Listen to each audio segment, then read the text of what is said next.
आज हम एक विचार के सफर को देखेंगे। एक ऐसा विचार जिसने एक पूरे राज्य को जन्म दिया।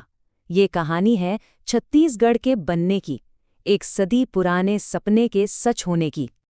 अच्छा, कभी सोचा है कि एक नया राज्य बनता कैसे है? क्या ये बस एक दिन में किसी एक राजनीतिक फैसले से हो जाता है, या फिर इसके पीछे सालों की बल्कि सदियों की मेहनत होती है? छत्तीसगढ़ की कहानी हमें यही बताती है कि ये एक दिन की नहीं बल्कि एक सदी लंबे सपने की कहानी है। तो इस सफर को बेहतर समझने के लिए हम इसे 4 हिस्सों में देखेंगे। सबसे पहले ब्रिटिश नींव, फिर एक सपने की रूपरेखा कैसे बनी, उसके बाद पहली मांगें कैसे उठीं और आखिर में ये आंदोलन संगठित कैसे हुआ। तो चलिए कहानी की शुरुआत करते हैं ब्रिटिश राज से। और ये बड़ा दिलचस्प है कि कैसे उनके कुछ प्रशासनिक फैसलों ने अनजाने में ही सही छत्तीसगढ़ की नींव रखती थी। देखिए, सब कुछ शुरू हुआ 1861 में, जब सेंट्रल प्रोविंस बने। उस वक्त छत्तीसगढ़ क्षेत्र में 3 जिले थे, रायपुर, बिलासपुर और संबलपुर। और ठीक 1 साल बाद ही 1862 में इसे एक अलग एडमिनिस्ट्रेटिव डिवीजन बना दिया गया, जिसका हेडक्वार्टर रायपुर था। लेकिन कहानी में असली मोड़ आया 1905 में, जब भाषा के आधार पर सीमाओं में बड़े बदलाव किए गए। अब ये 1905 इतना जरूरी क्यों है? वो इसलिए क्योंकि इसी साल सरगुजा और जशपुर जैसी रियासतें भी छत्तीसगढ़ का हिस्सा बनी। और एक तरह से कहें तो यहीं से आज के छत्तीसगढ़ का जो नक्शा है, उसकी पहली शक्ल तैयार हुई। तो अब तक तो बात थी कागजों पर एक पहचान बनने की। चलिए अब देखते हैं कि ये कागजी पहचान एक जीते जागते सपने में कैसे बदली और इसकी पहली परिकल्पना किसने की। और यहाँ कहानी में एंट्री होती है पंडित सुंदरलाल शर्मा की। उन्हें पहला स्वप्नदृष्टा भी कहा जाता है, यानी वो इंसान जिसने ये सपना सबसे पहले देखा। सोचिए, 1918 में ही उन्होंने अपनी एक हस्तलिखित किताब में छत्तीसगढ़ का एक अलग नक्शा बना दिया था, इस विचार को पहली बार एक शक्ल दी थी। लेकिन ये सपना सिर्फ एक व्यक्ति तक ही सीमित नहीं रहा। धीरे धीरे ये आवाज बुलंद होने लगी। 1924 में रायपुर जिला परिषद ने ऑफिशियली इसकी मांग की। फिर 1925 में धमतरी में क्षेत्रीय पहचान को बढ़ावा देने के लिए सुधी संघ बना, और 1939 तक तो पंडित शर्मा ने इस मांग को कांग्रेस के त्रिपुरी अधिवेशन में भी उठा दिया था। अब हम सफर में आगे बढ़ते हैं और भारत की आज़ादी के बाद के दौर में पहुंचते हैं। ये वो वक्त था जब एक सपना एक संगठित राजनीतिक आंदोलन में बदलने लगा था। जी हाँ, आज़ादी के बाद इस मांग ने और भी ज्यादा जोर पकड़ लिया। अब ये सिर्फ कुछ लोगों की सोच नहीं थी, बल्कि एक संगठित आंदोलन बनने की तरफ बढ़ रही थी। आवाज और भी बुलंद हो रही थी। तो इस मांग को औपचारिक रूप देने के लिए कई बड़े कदम उठाए गए। पहला कदम 1946 में ठाकुर प्यारेलाल सिंह ने उठाया, जब उन्होंने पहला संगठन बनाया, छत्तीसगढ़ शोषण विरोधी मंच। फिर 1953 में इस मांग को बाकायदा राज्य पुनर्गठन आयोग के सामने रखा गया, और 1955 में ये मांग पहली बार विधानसभा के अंदर भी गूंजी।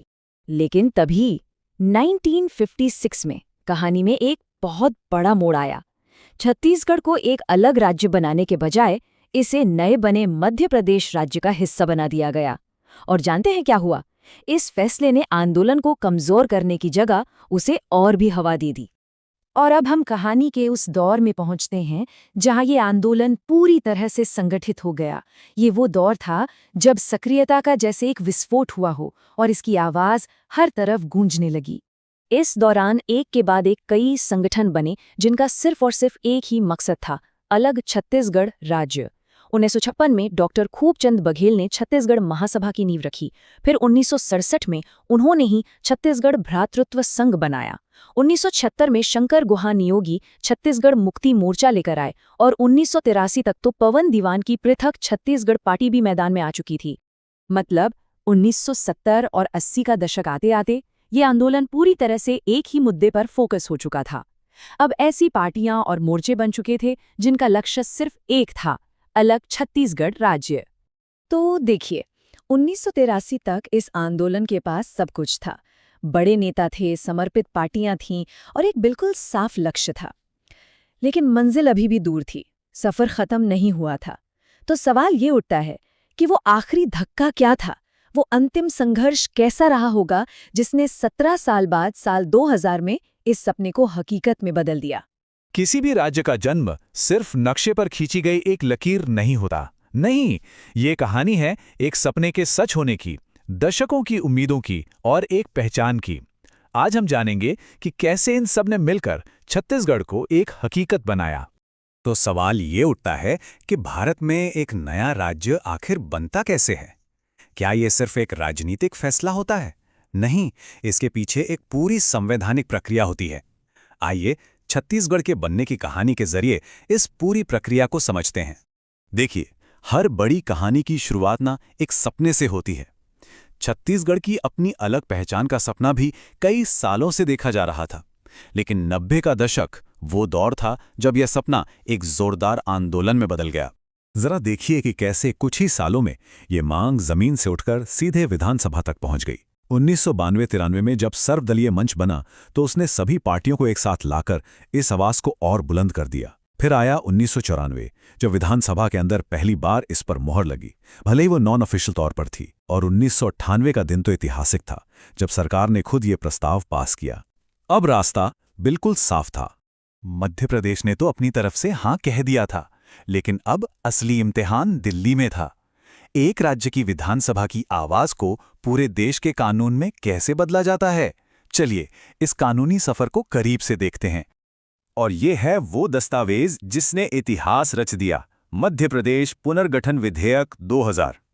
इन्हीं कुछ शब्दों में छत्तीसगढ़ की तकदीर लिखी जानी थी। तो संसद में कोई भी बिल कानून कैसे बनता है?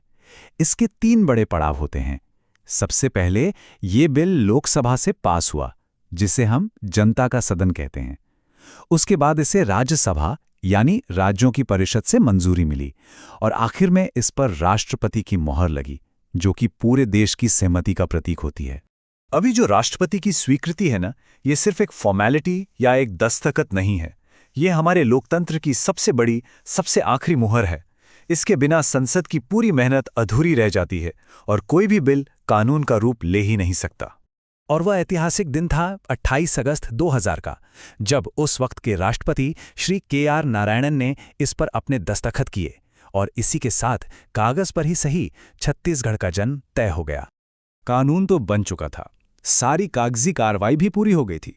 अब बस इंतजार था उस सुबह का जब एक नया राज्य हकीकत में अपनी आंखें खोलता। और वो तारीख थी 1 नवंबर 2000। ये तारीख छत्तीसगढ़ के इतिहास में सुनहरे अक्षरों में लिखती गई। इसी दिन भारत के नक्शे पर एक नए राज्य ने आधिकारिक तौर पर अपनी जगह बना ली, और इस दिन के साथ ही छत्तीसगढ़ बन गया भारतीय संघ का 26वां राज्य। तो ये सब हुआ कैसे? इसका कानूनी आधार क्या था? ये ताकत मिलती है हमारे संविधान के आर्टिकल 3 से, जो हमारी संसद को नए राज्य बनाने का अधिकार देता है। इसी के तहत मध्य प्रदेश के दक्षिण पूर्वी हिस्से को, जो कि उसके कुल क्षेत्रफल का लगभग 30% था, अलग करके एक नई पहचान दी गई। इस बड़े और ऐतिहासिक फैसले के पीछे ये 3 प्रमुख चेहरे थे। केंद्र में उस वक्त प्रधानमंत्री अटल बिहारी वाजपेयी की सरकार थी, जिसने इस बिल को आगे बढ़ाया। राष्ट्रपति KR नारायणन ने इसे अपनी आखिरी मंजूरी दी, और अविभाजित मध्य प्रदेश के मुख्यमंत्री के तौर पर दिग्विजय सिंह ने राज्य के विभाजन की प्रक्रिया को पूरा किया। तो ठीक है, राज्य तो बन गया, लेकिन जरा सोचिए, पहले दिन ये नया राज्य कैसा दिखता होगा? इसका प्रशासनिक ढांचा क्या था? आइए एक नजर डालते हैं। ये जो आंकड़े हैं ये सिर्फ नंबर्स नहीं हैं, ये एक नए राज्य की पहली बुनियाद है। मतलब शुरुआत हुई 3 डिवीजन, 16 जिलों और 96 तहसीलों के साथ। इन्हीं इकाइयों के सहारे एक पूरी नई सरकार को अपनी जनता तक पहुंचना था और विकास का काम शुरू करना था। तो छत्तीसगढ़ का जन्म तो हो गया, लेकिन जैसा हम जानते हैं, कहानी यहां खत्म नहीं होती, बल्कि असल में तो यहीं से शुरू होती है। एक बिल्कुल नए नवेले राज्य के सामने सबसे पहली और सबसे बड़ी चुनौती आखिर होती क्या है? अपनी एक नई पहचान बनाना, विकास की दौड़ में खुद को साबित करना, या अपने लोगों की उम्मीदों पर खरा उतरना? ये वो सवाल है जो आज भी हर नए राज्य के सामने खड़ा होता है।